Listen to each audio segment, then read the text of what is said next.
Now, the agreement between Tourism Department, Government of Meghalaya and Laban, Sorkar Mda is now official for the Shillong Peak Roadway project.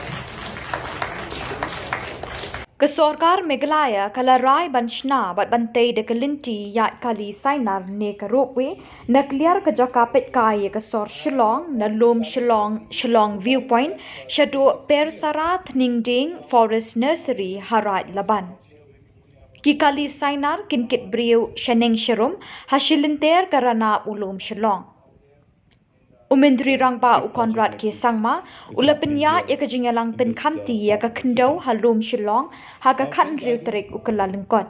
Kani ka Kali-Sainar kit Briew kanong ka beningkong ha Meghalaya. Ka kubor Sorkar kayathu banchna bat bantay ya kani kelinti Kali-Sainar kan syongdor hado hispa laipupra klur tingka hado bandadep nadong syadong. A big project like this is happening here in this part of the city.